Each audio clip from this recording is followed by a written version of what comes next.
Imagine standing on the surface of the Earth, watching a sleek, needle-like object launch into the sky.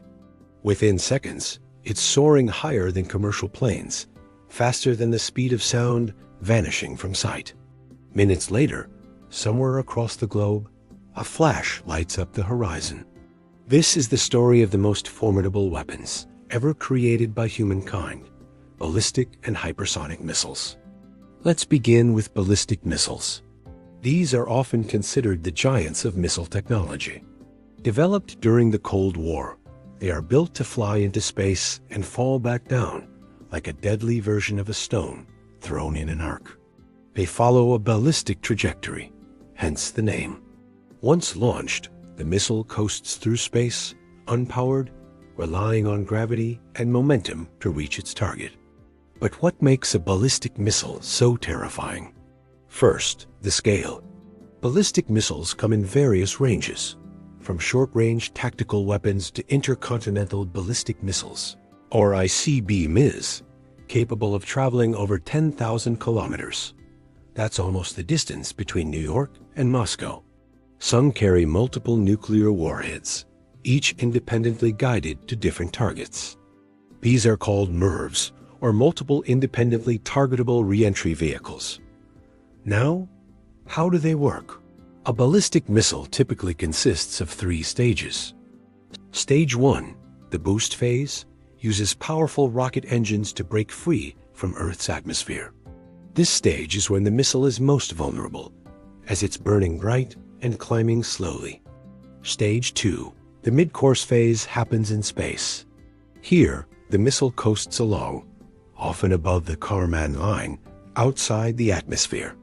It may deploy decoys or split into multiple warheads. Finally, the missile enters the terminal phase, when gravity pulls the warheads back down at speeds exceeding Mach 20, or over 24,000 kilometers per hour. At this point, intercepting them is like trying to swat a bullet with another bullet, near impossible. But now, a new generation of weapons is challenging the very idea of defense. Enter hypersonic missiles. Hypersonic refers to anything that flies at speeds above Mach 5 times the speed of sound. That's over 6,000 kilometers per hour. But these aren't just fast. What sets them apart is maneuverability. Unlike ballistic missiles that fly in predictable arcs, hypersonic missiles can twist, turn, and glide through the atmosphere. They fly within the atmosphere, not above it, and they move so quickly that they can cover hundreds of kilometers in minutes, while dodging defenses along the way. There are 2 main types: hypersonic glide vehicles and hypersonic cruise missiles. HGVs are launched into space on rockets, like ballistic missiles. But instead of falling back to Earth in a straight line, they glide. Picture a stone skipping across water. That's the glide vehicle.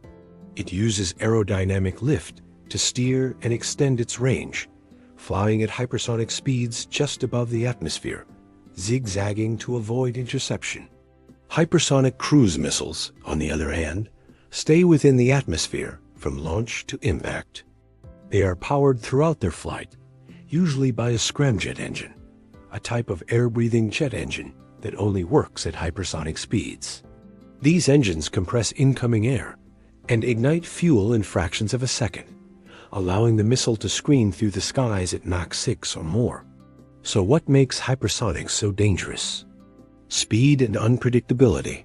Traditional missile defense systems, like THAAD or Patriot, are designed to track objects on predictable paths. Hypersonic missiles don't follow those rules. Their rapid maneuvering and low flight paths make them nearly invisible to early warning radars. By the time a radar detects them, it's often too late. Now let's talk about what's under the hood. Both ballistic and hypersonic missiles rely on cutting-edge materials.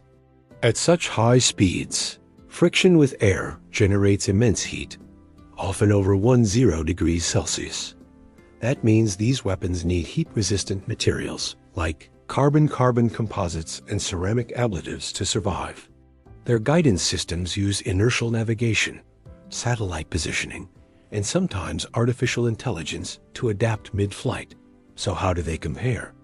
Ballistic missiles are faster in space. ICBMs can reach Mach 20 to 25 in their descent, but they're easy to track. Once launched, satellites pick them up almost instantly.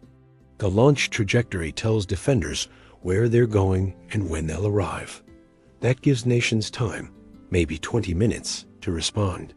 Hypersonic missiles are slower overall, typically Mach 5 to Mach 10, but more dangerous because they're stealthier. They fly low, under radar, and arrive with little warning. And they don't just aim, they hunt. This has led to a new kind of arms race. Countries like Russia, China, and the United States are racing to develop these next-gen weapons. Russia's Avangard glide vehicle is said to travel at Mach 27. China has tested the DFZF, capable of hitting moving targets with deadly precision. The US is investing in systems like ARRW and HA, aiming to deploy hypersonics by the end of the decade. The balance of global power is shifting, not because of the number of nukes, but because of how fast and unpredictably they can be delivered. Let's pause and imagine a world under this shadow. In a hypersonic era, there's no time to think. No time for diplomacy. A strike could hit in minutes. The risk of miscalculation or an accidental war increases. Some argue that hypersonics are destabilizing, making preemptive strikes more tempting, especially if a nation fears it might lose its missiles in a first blow. Others believe they can act as a deterrent, a shield of invincibility. After all, if no one dares attack you because of your hypersonic arsenal, maybe peace holds. But one thing is clear. Hypersonic and ballistic missiles are changing the nature of warfare. They're not just faster or deadlier. They're symbols of power, of technology, of fear. Behind the sleek metal shell lies decades of physics, engineering, and ambition. Inside every missile is a story of deterrence, of escalation, and of humanity's never-ending race for dominance over time, distance, and destruction. As we look up at the sky, watching satellites glide peacefully overhead, remember, the same heavens that give us GPS and global communication are now the new battleground. The race for supremacy is no longer just about who gets there first, but who gets there fastest and who's ready when they do.